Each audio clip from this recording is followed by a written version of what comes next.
올해 연초부터 빅테크 기업들 기준으로 인원 감축 네. 이런 걸 많이 하고 비용 절감 엄청 많이 매출이 잘 나오고 거기에 맞춰서 자연스럽게 따라오는 이익 증가 이것이 이제 제일 좋은 시나리오인데 지금은 약간의 허리띠를 졸라맨 이익 증가이기 때문에 좀 걱정이 되는 기업들이 발표하는 다음 분기 가이던스가 전 분기보다 이렇게 내려오는 항상 EPS 수치는 상고하자거든요. 네. 트렌드는 그런데 최근 들어서 4분기 수치가 좀 보시면은 지금 최근 한두 달 사이에 급격하게 내려오는 걸 확인하실 수가 있잖아요. 기울기가 그러네요. 예, 그렇죠. 네. 기울기가 쭉 내려오고 있잖아요. 그건 기업들이 가이던스를 많이 낮추기 시작했다는 중상위 계층들의 소득 계층들이 지갑을 닫기 시작한다. 지금 최근 들어서 9월 달 이후부터 가파르게 지금 이것이 내려온다. 저는 그래서 아까 데이터들을 놓고 보면 미국 소비가 꺾이는 게 보이기 때문에 저는 오히려 침체 가능성이 더 높아졌다. 사실은. 한화 자산운용 송재경 전무 나와 계십니다. 안녕하십니까, 네, 전무님? 안녕하세요. 네. 오늘 주제가요. 미국 소비와 산타랠리 가능성입니다. 네. 산타랠리가 뭘까 제가 물론 뭐 많이 흔하게 얘기를 해서 알고는 있지만 정확하게 어떤 정일까를 찾아보니까 보통 연말 장 종료 5일 전부터 이듬해 2일까지를 가리킨다. 이렇게 나와 있더라고요. 그럼 네네. 사실 아직은 대략 한 달 음. 정도 남아 있는 거잖아요. 네. 근데 지금부터 이제 뭐 기대감도 나오고 근데 좀 지금까지도 올랐다. 11월 들어서도 뭐 이런 감도 있고 어떻습니까? 어떻게 보세요? 예, 그래서 저도 요즘에 여기저기 뭐 방송 나가고 이렇게 네. 하면 많이 받는 질문 중에 하나가 올해는 산타랠리가 있을까? 작년에는 거의 네네. 없었잖아요. 상대적으로는. 그런데 올해는 과연 있을까에 대한 이제 기대감도 있으시고 정의 잘 해주셨는데 이제 산타랠리 보통 이렇게 얘기하는 가장 큰 이유가 연말 되면 뭐 우리나라는 좀 그렇지만 미국 같은 케이스로는 장기 휴가를 들어가잖아요. 그리고 그 앞에 잘 보시면 땡스기빙 데이부터 지금까지 해서 블랙 프라이데이 해갖고 선물 사갖고 서로 돌리고 소비. 예, 소비가 많이 들거든요. 대표적으로 미국 같은 케이스에서 소매 업체들 브랜드별로 좀 다 다르긴 하겠지만 연간 자기 매출액의 많은 기업들은 요 시즌에 거의 한 35%, 36% 그러니까 4분의 1이 아니라 훨씬 더 많은 거죠. 그러니까 소위 대목인 거죠. 그런 거죠. 그러니까 그렇죠. 이때 네. 장사를 잘해야 되고 그렇죠. 그 성과들이 또 나타나는 걸 기대하면서 사실은 그러다 보니까 이제 주가도 올라갈 수 있고 그다음에 사람이 심리가 그렇다 그러더라고요. 장기 휴가를 가게 되면 오래 쉬면 마음이 좀 낙관적이 되고 그러다 보면은 이제 주식에 대해서 상대적으로 이제 좀 더 긍정적으로 될 수 있고 거래를 상대적으로 덜 하게 되니까 상대적으로 낙관적인 사람들이 거래량 적을 때 주가를 띄워올릴 수 있는 이제 그러한 거래적인 유동성적인 측면에서도 기회가 되고 이런 것들이 다 맞물리면서 이제 나타나는 게 산타랠리다라고들 해석합니다. 하지만 이것도 다 추측이고요. 솔직히는 아무도 모릅니다. 근데 어쨌건 이러한 경험적인 현상이 있다 때문에 이제 산타랠리라고 부르는데 이게 보통 이제 시즈널티입니다. 1년을 딱 끊어서 보면은 사실은 5월에 팔고 떠나서 11월에 사라 뭐 이런 얘기들이 네. 보통 미국 격언이 있는데 그게 다 그 비슷한 얘기거든요. 그런 이제 계절적인 성질이 있다는 거고요. 그래서 이제 제가 차트를 하나 갖고 온 게 요거는 1990년부터 지금까지 연 단위로 이제 다 끊어서 계절성이 월별로 있느냐 놓고 보면은 확실히 좀 나타나는 게 보이실 겁니다. 그러니까 1월부터 시작해서 한 5, 6월까지 오르고 그 이후로 좀 6월부터 해서 10월까지 주춤하거나 좀 떨어지다가 11월부터 이제 다시 올라가는 이 현상. 이게 이제 1990년부터 지금까지의 평균적인 모습이거든요. 근데 이거를 골드만삭스 데이터도 제가 한번 보니까 1960년까지 더 뒤로 빼도 똑같은 그런 계절적인 월별 패턴이 나타납니다. 그래서 보통 11월부터 주식을 사서 그 다음에 한 5월까지 들고 가면 가장 최고의 성과를 낸다. 그렇게 보시면 좋을 것 같고요. 그래서 다들 이맘때 되면 이제 산타랠리가 오냐 안 오냐 이제 이거 가지고 얘기를 하는데 그래서 지금까지는 이런 계절적인 패턴을 따라서 올해의 적어도 미국 지수는 상당히 비슷하게 움직여 왔다. 소위 교과서적인 주가 움직임을 보여왔다 볼 수 네. 있고요. 그래서 그러면 이제 올해도 과연 산타랠리가 올 수 있을까? 이미 말씀 주신 대로 11월에 꽤 올랐는데 그럼 그 뒤에 근거가 될 수 있는 데이터들을 한번 찾아보자라는 측면에서 자료를 좀 만들어 봤습니다. 전무님은 그럼 결론적으로는 온다 안 온다 중에서는 어떤 쪽으로 생각을 갖고 계세요? 이미 11월에 사실은 산타랠리가 시작된 건 맞는데 이것이 이전처럼 상당히 급상승하면서 마무리될 수 있냐에 대해서는 데이터 포인트들이 생각보다는 만만치 않다는 게 지금 결론입니다. 그래서 그렇군요. 절반의 산타랠리 성공 뭐 이 정도로 될 수 있지 않을까 생각하는데 가장 큰 이유는 지금 미국 우리나라는 그렇지 않지만 미국 기준으로는 이미 단기 과매수 구간에 들어왔거든요. 과열 시그널들이 네. 나고 있습니다. 이제 사람들이 너무 많이 샀다라는 거죠. 그래서 그런 측면에서 보면 엔비디아도 사실은 아까도 언급이 나왔지만 실적이 되게 좋았잖아요. 맞아요. 그런데 사실 그 실적에 만족을 못하지 않습니까? 사람들이. 그다음 예상치를 발표했지만 걱정, 미국 규제에 대한 걱정이 오히려 주가를 그날 오히려 발표 이후에는 뭐 좀 밀렸다가 어느 정도 회복은 했지만 그런 움직임들을 보셨을 때는 사실은 시장에서의 기대감들이 엄청 올라갔기 때문에 이거를 충족시킬 만한 숫자들이나 전망들이 나와야만 그래서 추가 상승들의 어쨌든 원동력 이게 될 수 있다. 그러니까 그런 재료들이 충분히 있는지를 계속 좀 잘 체크해봐야 되겠다 이렇게 말씀드립니다. 근거를 조금 더 세세하게 그럼 결론 먼저 말씀해 주셨고 물론 11월부터 좀 올라왔고 이미 산타랠리는 어떻게 보면은 좀 미리 땡겨서 시작했다고 말할 수도 있지만 이게 폭발적으로 끝까지 간다라는 거에 대해서는 약간은 확인해야 될 점들이 많을 것 같다라고 네네. 좀 회의적인 시각이신데 근거 하나하나 좀 더 보겠습니다. 예, 가장 첫 번째로는 네. 결국은 그것이 그러니까 기대감으로 뭐든지 주가는 먼저 시작할 수 있지만 네. 그것을 뒷받칠 만한 실적들이 따라와 줘야만 사실은 이제 안정적으로 마음 편하게 그러니까 한번 주가 올라가고 그거를 바닥으로 다시 올라가고 이런 식으로 계단식으로 올라갈 수 있는 거잖아요. 그래서 중요한 거는 어쨌든 이제 기업들의 이익이 얼만큼 잘 나오느냐가 이제 중요할 것 같습니다. 근데 기업의 일이라는 게 전년 동기 대비, 전분기 대비 이런 증가율도 중요하지만 결국은 시장의 기대치를 넘어서느냐 이것이 이제 중요하다 보셔야 될 것 같고요. 근데 여기 이제 재밌는 차트가 있는데 통상적으로는 기업이란 게 매출을 그러니까 물건 팔면 매출이 나오고 그 매출을 만드는 데 드는 비용 빼고 그러면 남는 게 이익이지 않습니까? 그래서 뭐 이걸 이제 맨 마지막 단에 오는 게 이제 이자비용까지 다 뺀 게 이제 EPS 네. 주당 순이익인데 지금 보시면 위에 짙은 검정색 선이 예상치보다 그러니까 시장의 예상치 컨센서스라고 보통 그러죠. 예상 EPS를 비트하거나 더 올라간 그런 달성 비중이 지금 보시면 상당히 역대급으로 많이 좀 올라와 있습니다. 네. 밑에 짙은색. 잘 나온 거죠, 그러니까 그렇죠. 결론적으로 실적이 예를 들면 네. 그 EPS가 뭐 $100 나올 거라고 생각했는데 $200, $120 나왔든지 뭐 이런 식으로. 예상치보다 더 잘. 예, 네. 그런 기업들이 거의 80%. 그러니까 10개 기업 중에 8개는 그렇게 잘 내고 있다.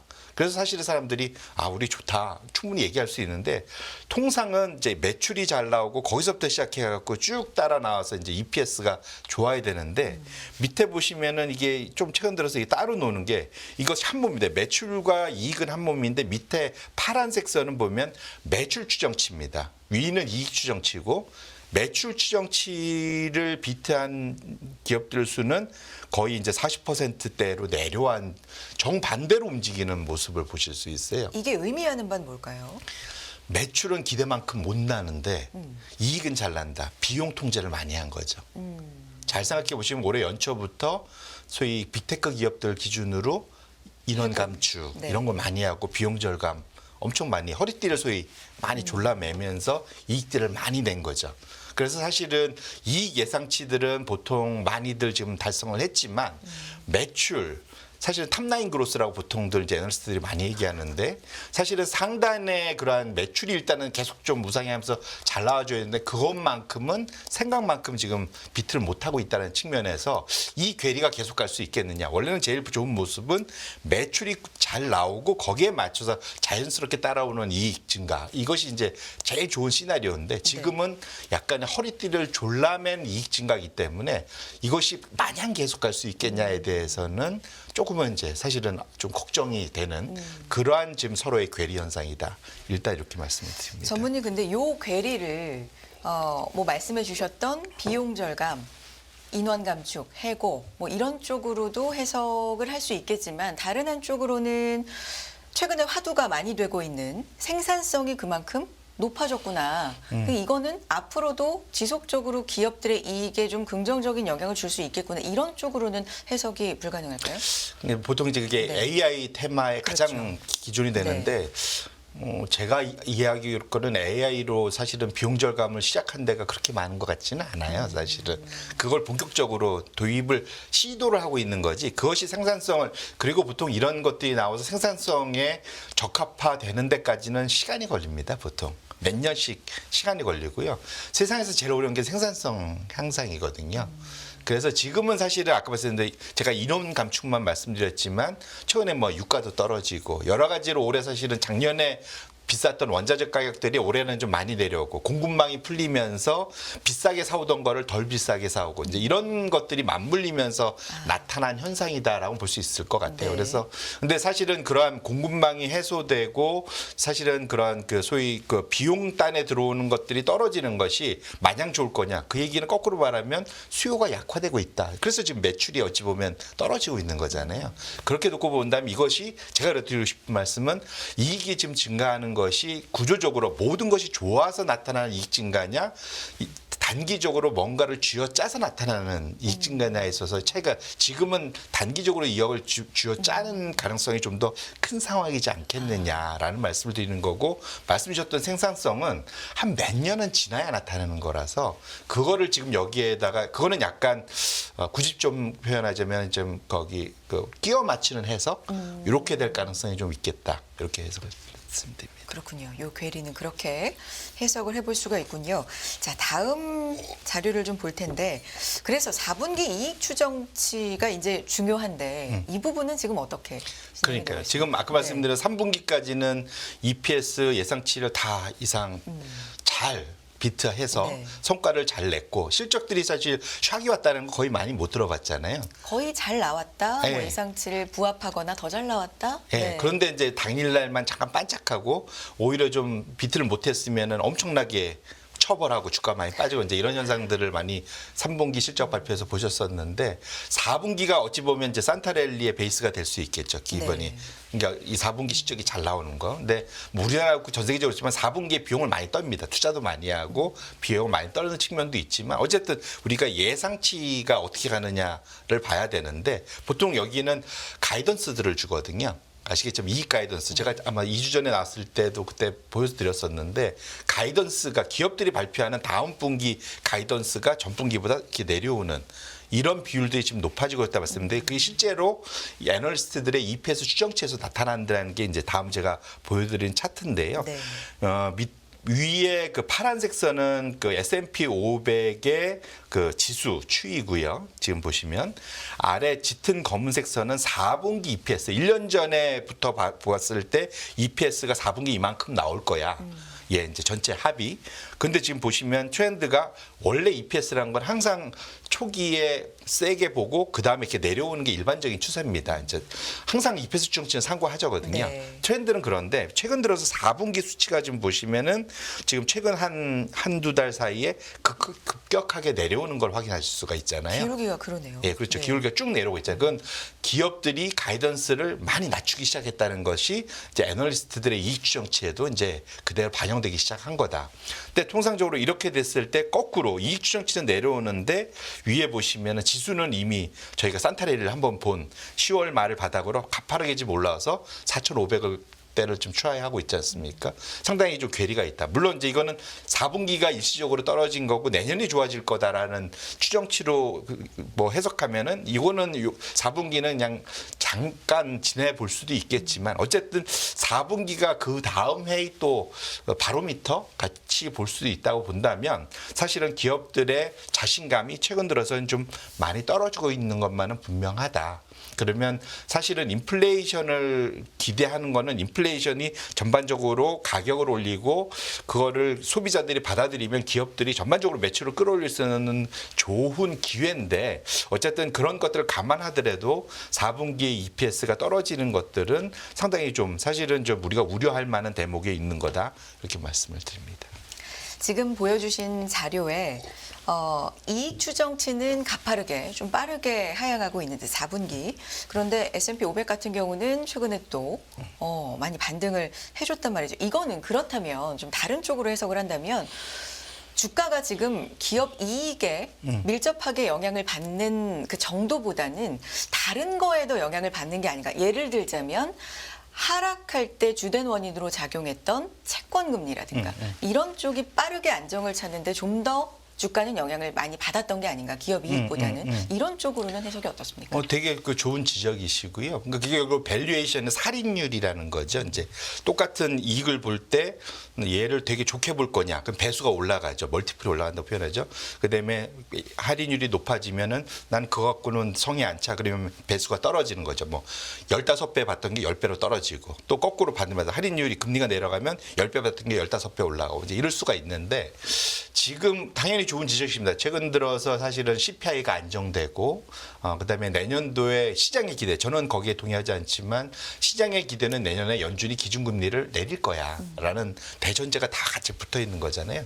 그런데 사실은 최근 들어서 사실은 금리가 내려가고 연준이 기준금리를 내릴 거야라는 대전제는 보면은 그 다음에는 경기가 침체될 거야라는 사실은 이걸로 같이 연결이 되는 거거든요. 그러니까 지금 이제 시장에서 이렇게 주가를 올리는 거는 내년에는 침체는 없이 금리만 내려갈 거야라는 사실은 거의 완벽한 골디락스, 네. 연착륙 이런 것들을 100% 주가에 반영을 하고 있다라는 거죠. 근데 적어도 지금 만약에 어닝이 내년에 사실 걱정하는 대로 침체가 와서 떨어지기 시작하면, 최근에 사실은 저도 좀 걱정스럽게 보는 게 9주 연속 지금 어닝스 리비전이 다운그레이드 되고 있거든요. 사실은 4분기뿐 내년 연간 전체에 대해서도 계속 내려오고 있어요. 네. 그러면 기대감들이 좀 많이 떨어지고 있는 거죠. 그런 측면에서는 사실은 그러면 금리, 소위 우리가 보는 할인율이 내려온다고 과연 될까? 오히려 그러면 사실은 그건 너무 앞을 장밋빛으로 자기 베스트 시나리오로 끼워 맞춰서 주가를 끌어올리는 것일 수 있기 때문에, 그것은 좀 뭐랄까 초기에 소위 말하는 우리 김치국물 먼저 마신다는 얘기가 있잖아요. 충분히 그럴 수가 있습니다. 그래서 그거는 지금 할인율도 중요하지만 사실은 기본적으로는 우리가 그건 이제 단기적인 거고, 조금 길게 보면 결국은 기업의 이익은 경기입니다. 결국은 그 트렌드를 보시는 것이 마음 편하게 투자하는 가장 기본이 된다, 이렇게 말씀드립니다. 네. 오늘 이제 전체적인 큰 주제가 그래 산타랠리라고 말씀을 드렸는데, 여기에 가장 큰 또 중심에 있는 게 소비 아니겠습니까? 맞습니다. 이쪽도 한번 짚어봐 주세요. 어떤 상황입니까? 예, 사실은 네. 이제 미국의, 그러니까 요거를 한번 구분해 보실 필요가 있는데, 시간 됩니다. 네. 충분하니까. 네. 그러면 제가 말씀드릴게요. 네. 요걸 이제 헷갈리실 것 같아서, 미국의 경제를 놓고 보면 GDP를 전체 구성하는데 70%가 소비다, 이렇게 보통 얘기합니다. 그렇죠. 근데 이 소비의 또 대부분은 70%는 서비스 업입니다. 근데 우리가 투자하는 S&P 500 기업을 포함해서 소위 상장돼 있는 기업들은 서비스 기업들이 많다기보다는 뭔가 물건을 파는 기업들이 훨씬 많아요. 그러니까, 네. 그러니까 소위 소매업체들 포함해서 기타 등등 쭉 해서. 그래서 사실은 이게 반반이니까 S&P 500에서 그 기준으로 놓고 봤을 때 이익을 내는 매출의 절반이 보통 물건 파는 데서 나오는 거고요. 반면에 경제 전체를 볼 때는 S&P 500이 반영하지 못하는 서비스 업종, 소위 말하는 이제 소위 식당에서 서비스하시고 뭐 병원에서 서비스하시고 뭐 이런 각종 서비스 직군들, 이런 것들이 충분히 반영은 안 된다. 그걸 더 보셔야 될 것 같고요. 그래서 지금 헷갈리시는 게 임금 증가율이 상당히 여전히 높기 때문에 서비스가 강해요. 지금 네네. 미국은 서비스 소비가 여전히 강합니다. 하지만 S&P 500은 아까 말씀드린 대로 물건을 사고 파는 거에서 나타나는 이익 증가의 반영이 훨씬 더 크기 때문에 이쪽을 좀 많이 보셔야 된다 말씀을 드리고 싶고요. 이게 그래서 그러니까 소매 판매를 좀 더 그렇죠. 봐야 되는 맞습니다. 겁니까? 그래서 이제 그걸 좀 헷갈려 하지 마시고, 네. 임금은 확실히 그 서비스 소비가 중요한데 네. S&P 500의 매출과 이익을 볼 때는 뭔가 물건을 사고 파는 걸 보시는 것이 좀 더 중요하다. 일단 그거를 머릿속에 좀 염두에 두실 필요가 있고요. 네. 최근 들어 사실은 미국에서 잘 아시겠지만 그 소득 계층을 놓고 보면 최상위 계층과 최하위 계층이 있으면은 소비의 탄력도 비탄력도를 보면 어디가 더 높을 것 같으세요? 글쎄요. 아무래도 돈이 좀 넉넉하면은 많이 사지 않을까요? 그렇죠. 그럴 네, 것 같은데 네. 이분들이 하루에 돈이 갑자기 내 재산이 갑자기 100억이 됐다고 하루에 밥을 3끼를 5끼를 뭐 그건 아니죠. 먹지 않죠. 네, 10끼를 네. 먹고 이런 건 조금 더 퀄리티가 좋은 걸로 가겠죠. 근데 소위 하위 계층으로 갈수록 내가 필수적으로 소비해야 되는 것들이 정해져 있어요. 그러다 보니까 여기가 크게 변하지는 않습니다. 그래서 사실은 어떠한 데 있어서 중요한 것은 사실은 시장의 탄력성을 볼 때는 중상위 계층들의 소비가 어떻게 되느냐가 중요한데 어차피 필수품은 그대로 그쵸. 살 테니까. 끝까지 정말 해서 마지막에 줄이는 게 네. 그쪽이다 보니까 그래서 소위 말해서 이제 그러니까 컨슈머 디스크리셔너리라고 하는 소위 그 재량 소비재 네. 이쪽이 되게 중요하다. 이제 소위 이게 그 경기가 좋은지 나쁜지를 판단할 때는 흔히 뭐 임의 소비라고도 맞습니다, 표현하는. 맞습니다. 네네. 내가 재량적으로 네. 내가 억지 없이 못 끌려가면서 소비하는 거 말고 네. 내가 필요하면 사고 아니면 안 사고 네네. 이런 것들. 근데 지금 그래서 지금 블룸버그에서 재밌는 데이터를 어제 발표를 했는데 지금 미국에서 중상위층, 그러니까 밑에 하위 계층 말고 중상위 소득 계층들이 소비를 많이 하는. 그러한 브랜드 소매 업체들을 한 300군데를 정해갖고 10개 카테고리에 30개 대형 소매 브랜드를 정해서 네. 그들을 이제 매출 추이를 좀 지수를 만들어갖고 증가율을 계산한 거거든요. 네. 그게 이제 짙은 검은색 선이고요. 밑에 하늘색 선은 일반적으로 우리가 매달 발표되는 지난 며칠 전에 발표됐었죠. 소매 판매 생각보다 괜찮았지 않습니까? 이거는 그러니까 필수 소비들이 다 들어간 전 소위 소득계층이 다 들어가 있는 거고 이거는 여전히 안정적으로 나오는데 최근 들어서 보면 이런 산타랠리의 기준이 되는 블랙 프라이데이 연말 쇼핑 시즌에 중상위 계층들의 소득 계층들이 지갑을 닫기 시작한다. 그것들이 나타나는 게 이제 최근 데이터다 보셔야 될 것 같고요. 지금 보시면 지금 최근 들어서 9월 달 이후부터 가파르게 지금 이것이 내려온다. 그래서 최근에 제가 어제 데이터 본 것 중에 보니까 지금 그 할인율이 미국 블랙 프라이데이에서 최대 한 25%에서 30%까지 할인율을 제시한다고 그러더라고요. 그게 결국은 최근에 재고가 많이 늘다 보니까 그 재고를 줄이기 위해서라도 할인을 세게 한다. 왜냐하면 사람들이 잘 안 사니까. 이런 것들이 이제 본격적으로 나타나고 있다라고 보셔야 될 것 같고 결국은 이번 블랙 프라이데이를 기점으로 전후로 해서 엄청난 소비 특수를 누리면서 산타랠리를 맞이하려고 봤던 측면에서 놓고 봐서는 이게 미국의 중상위 계층 전체 소비의 그런 트렌드를 이끄는 중상위 계층이 생각보다 이게 이제 마음이 편하지 않구나라는 걸 보실 수 있고 이건 거꾸로 이제 그 사이에 사실 코로나 때문에 저축이 엄청 올라갔었잖아요. 네. 그걸 이제 거의 다 써가는구나. 이제는 이게 더 이상 게 딱 그 소위 이제 통장 보니까 이 잔고가 생각보다 많지가 않네라는 왜냐면 처음에 금리도 올라가고 여러 가지 이제 공과금도 내야 될 것도 많아지고 이런 것들을 감안했을 때 연말 소비를 크게 그러니까 인플레이션 때문에 많이 늘었는데 제가 보니까 뭐 자녀한테 최대 $600로 한정한다. 그러면은 이전에 3개 사줄 거 2개 사줘야 되고 뭐 이럴 거잖아요, 사실은. 그러니까 금액으로 한정하는 네네. 이제 그러한 소비 패턴으로 바뀌고 있다라고 이제 그런 기사도 봤습니다. 그래서 전반적으로 소비의 트렌드 자체가 저희가 미국 전체를 놓고 본 소위 소매 매출 증가율보다는 중상위 계층에서 빠르게 하락이 내려온다는 측면에서는 우리가 산타랠리에 대해서 너무 기대를 하면은 안 되고 이거는 사실은 내년도 소비에도 연관이 돼 있어서 그래서 아까 우리가 4분기에 봤을 때 기업들의 이익 가이던스가 빠르게 내려오는 것도 이런 것들을 반영하는 게 아니겠느냐라고 이제 다 연결해서 볼 수가 있겠죠. 그러면 내년도 소비에 대해서 우리가 기대 수준을 좀 많이 낮춰야 되겠다라는 그러한 데이터 포인트로 확인을 하실 수 있을 것 같습니다. 간밤 미국에서 나온 지표 중에서 기대 인플레이션 같은 경우는 올라가고 뭐 소비 심리 같은 경우는 계속해서 좀 내려가는 상황들. 이것도 연관지어 물론 뭐 하나의 지표만을 볼 수는 없겠지만 연관지어서 좀 말씀과 생각해 볼 수 있을 것 같고요. 경계선행지수, 동행지수 이것도 좀 보여주시고 어떤 점을 의미하는지 말씀 좀 들어볼게요. 네. 지난 2년간 미국을 포함해서 네. 있는 그러니까 소위 이코노미스트들, 경제학자들이 다 늑대 소년이 됐습니다. 무슨 말이냐면 뭐 사실은 코로나 이후부터겠죠. 이제 인플레이션 안 온다. 뭐 엄청 그걸로 한번 그랬다가 인플레이션 어마어마하게 왔죠. 거꾸로 이제 작년 초부터 있었던 거는 미국의 경기 침체 온다. 침체론자들이 뭐 저도 그 중에 하나였지만 워낙 과거 데이터들이 그걸 많이 보여줬으니까 침체가 온다 그랬는데 지금까지도 사실은 침체가 오히려 지난 3분기는 연율로 하면은 거의 6~7%의 엄청난 성장을 보이는 그리고 2분기도 사실 떨어지긴 했지만 연율로 한 2% 가까운 성장을 보일 걸로 같습니다. 4분기도. 사실 그래서 지금 이코노미스트들이 다 지금 소위 이제 그 멘붕이 돼 있는 상태인데 많이 빠져났습니다. 그래서 내년에 사실은 침체 온다는 비율이 엄청 줄었어요, 지금. 근데 사실 그래서 거의 마지막 사람이 손 들고 그래 이제 침체 안 온다 그럴 때 꼭 반대 현상도 일어나잖아요. 그래서 정부님은 어느 쪽이세요, 아직? 저는 그래서 아까 데이터들을 네. 놓고 보면 미국 소비가 꺾이는 게 보이기 때문에 저는 오히려 침체 가능성이 더 높아졌다. 사실은 그 사이 이제 버텼던 분들이 이제 포기하는 것도 일종의 소위 휴먼 인디케이터라고 하는데 그분들을 보통 거꾸로 하면 되죠. 이제 네네. 참다 이제 간 거니까.